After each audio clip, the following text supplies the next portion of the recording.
ちは。スピリチュアルで夢実現を提唱するスピリアルアカデミーザガイアハウスオーストラリアの開運先生術師新海真希です。今日は8月の21日、2つの天体がサソリ座でコンジャンクションするというお話です。これ実はとても大切な日です。宇宙から人生のガイダンスを受け取れる日なんですね。タイトルの方も〇〇すれば幸せになる権利が獲得できるって書いてあります。このことについて説明したいと思います。まず、このチャンネルに出会っていただいてありがとうございます。いつも感謝しております。チャンネル登録まだの方はぜひお願いします。またコメントや、リクエストなどありましたらぜひ書いてください。インスタグラムの方では毎週金曜日の朝に開運ライブをしております。そちらでも皆さんとつながれましたら、楽しいなと思っておりますし、ノートやアメブロの方で詳しい先生術の記事とか、開運のためのティップなども出しておりますので、ぜひそちらも合わせてご覧ください。さて、21日、一体何が起こるのかと言いますと、さそり座でジュノーという小惑星とベスタという小惑星がコンジャンクション重なります。でこの天体の配置は単なる日常の運勢ではなくて、魂の奥深く、そしてその奥深くと宇宙の源を結ぶ特別なタイミングとなる日なんです。つまり宇宙からの人生のガイダンスを受け取ることができる特別な日ということになります。このようなアスペクトの日は宇宙の声を受け取ってそれを地上に形にすることによって自分が生まれ持ってきた最高の人生を生きる権利に気づくことができる日なんですね。で、先生術を毎日見てると宇宙は定期的にこのように直接手を差し伸べる、直接相談に乗るよみたいな日を設けてくれているんです。で、やっぱり人生がうまくいく人たちはこうした流れをうまく利用しているわけです。ちょっと説明します。神話ではベスタっていうのは神殿の炎を守る巫女みたいな感じで書かれていますが、先生術的には神に最も近いところにある天体というふうに受け取っています。私たちの意識を宇宙の源と結びつけて、その宇宙からのメッセージを地球に下ろす、届けてくるメッセンジャーの役割を持っているということなんです。で、これは単なる、はっていうような、これみたいな直感じゃなくて、宇宙規模のビジョンとか、もう魂の深い深遠な使命を感じ取るような感覚です。直接宇宙と対話できることができるっていう、この唯一の天体こそがベスタなんですね。で、このベスタがサソリ座にいる時のメッセージは表面的なことではなくて、深層心理とか魂の根源的なテーマというところに届いていきます。サソリ座は死と再生、深い変容、もう人生を根本から変える、ソウルレベルでのジャーニー、旅、こういうものを司る星座です。つまりベスタがここにいる時点ですでに私たちは人生の深い部分を見直して再構築をする準備が整っているというふうにも言えるわけです。で、ジュノーの方ですが、これはパートナーシップの星、パートナーシップにおいての契約とか権利みたいに知られていますが、その本質は私はそんなものじゃなくて、今世で幸せになる権利という最も力強いものを示しているというふうに考えています。で、ちょっと話がそれるようですが、私が小惑星を積極的に読むようになった理由があるんですね。ちょっとそれを説明すると、2万件近いセッション経験を私はしていますが、社会で活躍する女性性を持った方と多く出会ってきました。それは性別は関係なくです。で、そのような方の使命、才能を持った方たちと出会ってきたんですが、それが一般的なホロスコープ、西洋占星術のチャートだと、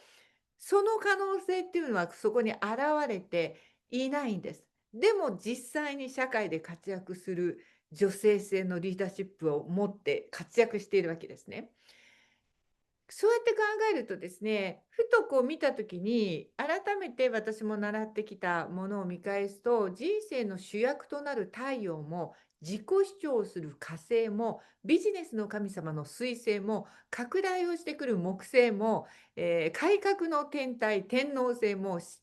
ピリチュアルリーダー、木星も、変容の王者、冥王星も全部土星忘れてますが、成功のリーダー、土星も全部男性性の神々なんです。で、女性性を表しているのは、良き愛人である可能性を見る金星と、良き妻や母である可能性を見る月だけなんですね。だから社会的なところっていうのは、どうしてもこう、もともと女性性の天体がないと見にくいということになってしまうんです。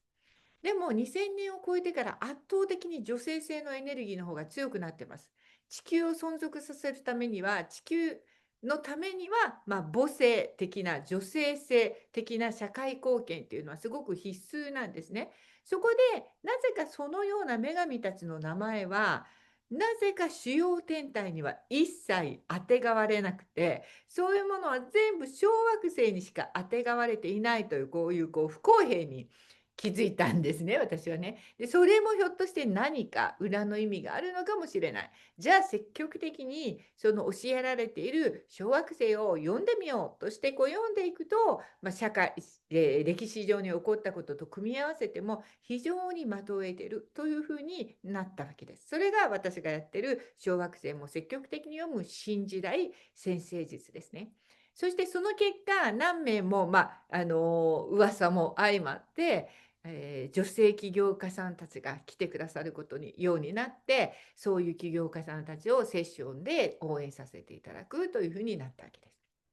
ですから、ジュノーに戻ると、ジュノーも主婦の象徴とか、パートナーシップにおいての契約や権利という、そこ王道のではなくて、私自身は今世で自分自身の好きなこと、得意なことで社会貢献をすることで、その結果、最後の瞬間まで幸せで豊かな人生を送る権利として捉えています。結婚してもしていなくても、子供がいてもいなくても関係ありません。ジュノーは主婦の女神ではない。私たちの価値には変わりはありません。なので、ジュノーを主婦たちのヒーローから使命に生きたい人たち全員に対してのそういう生き方をする人たちのアーキタイプとして読んでいます。で、元の話に戻ると、そのジュノーが宇宙からのメッセージを伝えるベスタとサソリ座という深遠な場所で会合するのがこの日。ということなので、恋愛や結婚だけではなくて、仕事、住む場所、人間関係、プライベート、すべてすべて、あらゆる長期的な契約や権利の解放を意味しているよというふうに伝えたいわけです。ジュノーは私たちが、私は本当はこう生きたいという願いを形にする力を持っています。ということで、アスペクトが特別な理由は21日にベスタとジュノーがサソリ座で重なることにより、宇宙からの声があなたが最高の人生を生きる権利に気づいて目覚めて行動するように期待して促して、そのためのガイダンス、アドバイスを与えてくれる日だからです。で、普段私たちはその宇宙からの声はかすかにしか感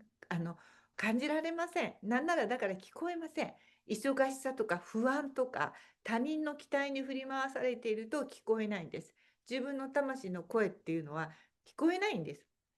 で、今だと SNS など外からの声とか外野の音も大きすぎます。宇宙のメッセージは何もパッパラパーみたいにファンファーレ付きで大きな羽を広げたエンジェルがこう降臨してくるわけじゃないんです。そういうものを期待してるから私のところには降りてこないわメッセージがと思ってるかもしれないけど、そんなことはなくて、日常歯磨きしていたり日常の中で小さな声でこう私の考えこの肩のあたりからこう聞こえてくるものなんですね。で、この日は普段聞こえない人も、この日は聞こえやすい、ちょっと声が大きくて、いつもよりも聞こえやすいはず。ベスタがすぐそばにいるわけだから。なので、宇宙と自分の魂がストレートにつながる感覚が訪れる日ですから、この瞬間に耳を澄まして感じたことを受け取れば、それがあなたが主役の素晴らしい人生に方向転換するためのガイダンスになっています。ですからぜひ見逃さずに受け取っていただきたいと思います。だから今日のタイトル、宇宙から人生ガイダンスを受け取れる日、〇〇すれば幸せになる権利が獲得できるの〇〇は、宇宙につながるリツアルをすればということなんですが、そのためにお勧めしたい、リツアル、具体的な行動なんですが、ちょっと説明します。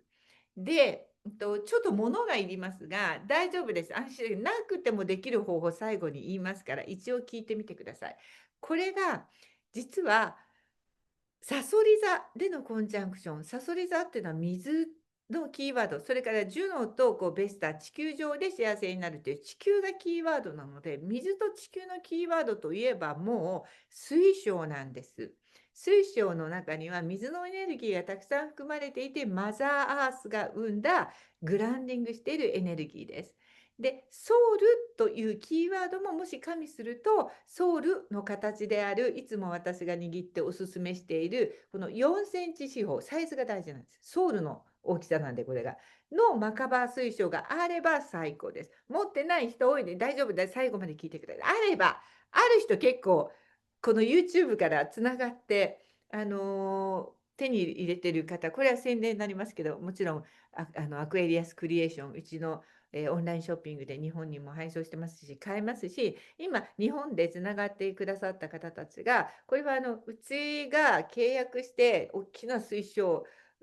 を買い取って、このサイズに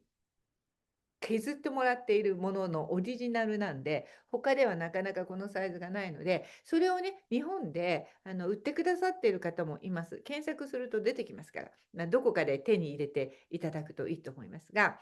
まあ、とにかくですね、これがあれば最高ですが、これがなくったら、水晶、どんな水晶でもいいんです。で、できれば、パームストーン、うちでも例えば売ってますけど、うちの店が、こういう手で包むという目的で作られているサイズのパームストーンというものがあるので、その手で包むというイメージに直結するものがベストです。で、そういう何らかの水晶を軽く握って何をしていただきたいかというと、おへそのあたりに置いてください。で、立ってても座っててもいいんですが、両足の裏がしっかりと床にグランディングしていることがとても大事です。座って足がブランブランしないように、宇宙につながるエネルギーが強い日は特に宇宙にばっかり意識を向けているとグランディングができなくなるので、地に足がついているということはすごく大事なことです。そしてその状態で目を閉じても閉じなくてもいいです。そんなすごい集中して瞑想するというのが逆に逆効果になっちゃうので、ただ軽く座って本当軽く明け渡している感じで、ゆっくりと息を吐いて、吐き切ったら自然にふって吐いてきますよね。で、吸う方には意識しない。吐いて、で入る。でまたゆっくりですよ、もっと。これを7回繰り返してほしい。7がキーワードです。無理に何もこの時点では感じようとしないことが大事です。エンジェル降りてくるのを期待しないでください。ただ、言われた通り7回吐く。で、吐き切ったら7回目、ふっと吸ったら、すぐに、用意しておいていいんですけど、ノートでもいいし、紙でもいい、ペンを用意して、とにかく思いつく言葉を全部書き出してください。文章かもしれないし、単語だけかもしれないし、色とか数字とか何が出てくるか分かりません。ですが、それを全部書いてください。それがあなたが幸せになる権利を獲得するために必要な宇宙からもらったキーワードです。それを眺めて分析して考察していれば、きっとその人にしかわからない何かですから、ピンとくると思います。土地の名前だったらそこに行ってみるとか、人の名前だったらそこにメッセージしてみるとか、何か色だったらその色に髪の毛染めてみるとか、その色の服を着てみるとか、本当にその書いてある言葉を反映させる行動をしてみる。それがガイダンスになっているはずです。で、オプションでもしカー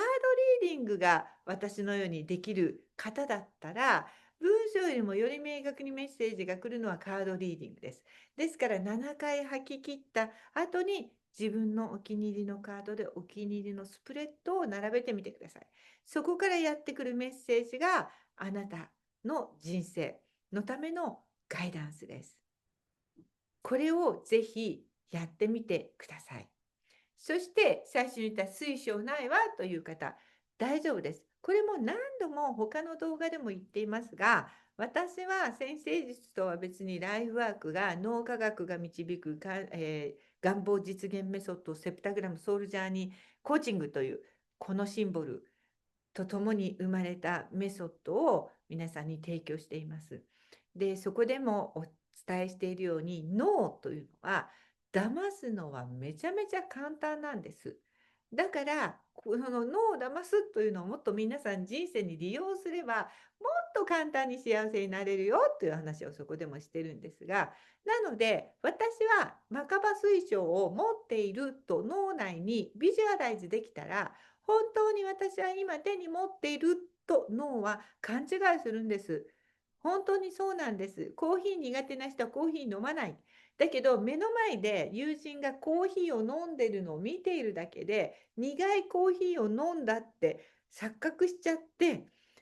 苦手なものを食べている時に出るコルチゾールホルモンがちゃんと出るんですよ。だからやっぱり脳っていうのはこう勘違いしてくれる。